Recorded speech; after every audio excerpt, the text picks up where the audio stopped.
Welcome back to the channel, guys. Living with Lambo. And today we discover some home truths about Lamborghini and its history.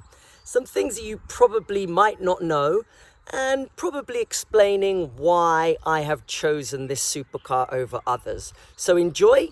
These are some facts that you might not know about Lamborghini. Ferrari is doing really well, funding his race team with some fancy cars for celebrities in the 60s. And at the time, Ferruccio Lamborghini was a very successful tractor driver and builder. And he had quite a few sports cars. One of them being, of course, a Ferrari. Except, unfortunately, the clutch kept going on his Ferrari. So he'd had enough and he went over to talk to Enzo. A very unhappy Ferruccio was told by Enzo himself that there was nothing wrong with his cars, but it was the driver that was not good. So, I'm not sure if that was actually Italian accent there, but we'll go with it. Ferruccio left disgruntled and in 1963 set out to prove Enzo wrong and show him what a true sports car should be. And there you go. That's where Lamborghini supercars first started, 1963.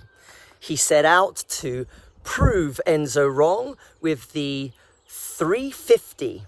Now, closely linked with that, obviously, is that very famous bull emblem. And a lot of people might think that it's a Spanish company because of the bulls. But actually, Ferruccio was a big bullfighting fan.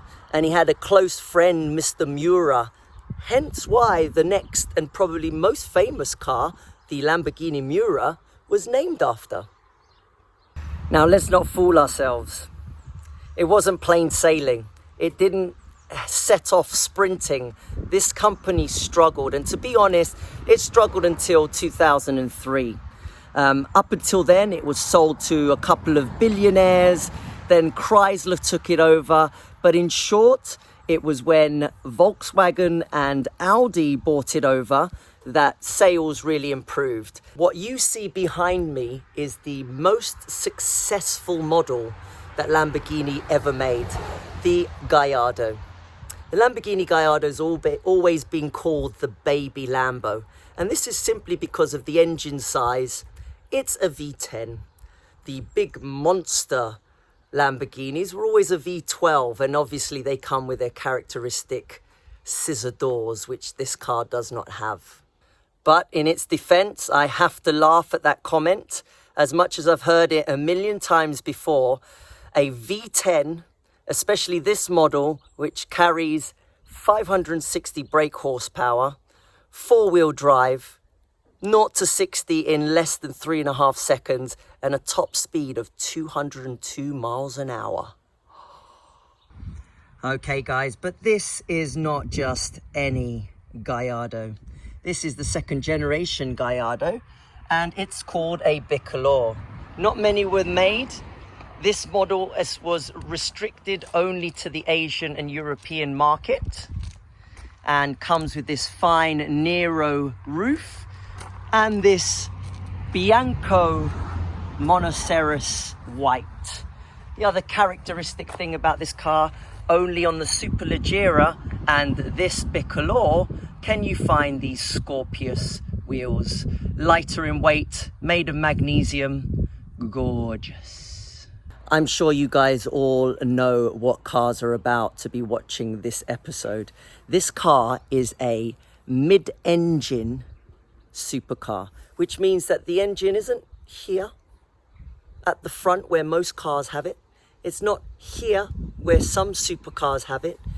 It's here at the back, but in front of the rear axle. So it's a mid-engined supercar, and it carries that gorgeous emblem across it. This one, being the Bicolore, has the glass roof, so you get to see it in all its glory.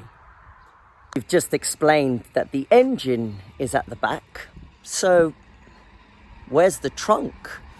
This is the very common phrase and saying, the frunk is at the front. So front, trunk, and it looks a little bit like this. Enough to fit a carry-on if you're going on a short trip, but don't expect to put anything big in there. It's just enough for a couple of bags. Guys, in previous episodes, you would have heard me explain and justify why I was getting this car and what it's all about. What you have here is, in my eyes, a piece of heart, a piece of art, and a piece of heritage. This car carries so much history with it, and for me, it's all about the passion. I would rather spend a little bit more and understand the history behind the car rather than just saving money and driving for the meaningless cause of getting from A to B. So this, your Serie Speciale Bicolore LP560-4 Lamborghini Gallardo Mark II. And so with that said, guys, this car was chosen over the Ferrari, over the Audi, for quite a few reasons, but I think the key ones being, yes, I could have got a lot more for my money if I had chosen this engine, but I'd put it in the Audi R8. Just didn't like the look of it, did I? We've said this many times before, that was my fallback. That's what I would have got if this had fallen through. And back in the day, I was researching the Ferrari F430. A lot of things go wrong with that car. It's an F1 car. So bearings, engine mounts, they needed replacing on a regular basis. I have to be realistic. I can afford a supercar, but I can't afford to throw money away. This was my safest bet. And back in the day, remember, we were looking for a manual Gen 1 Gallardo. With the research, we found obviously that the clutch got improved after 2005. The second gen looked so much better. It was more my cup of tea.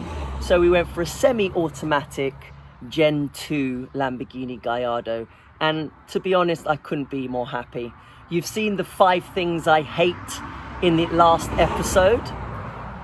Well, that's me nitpicking. I still wake up every morning and pinch myself for this car. It's an extraordinary piece of art, and I hope to keep it for many years to come. If you've got any questions about the episode or the series, please put them down below. And again, if you think that I should maybe not paint protection film the car, but instead wrap it a different color, then you let me know. Maybe you've got some color ideas for me.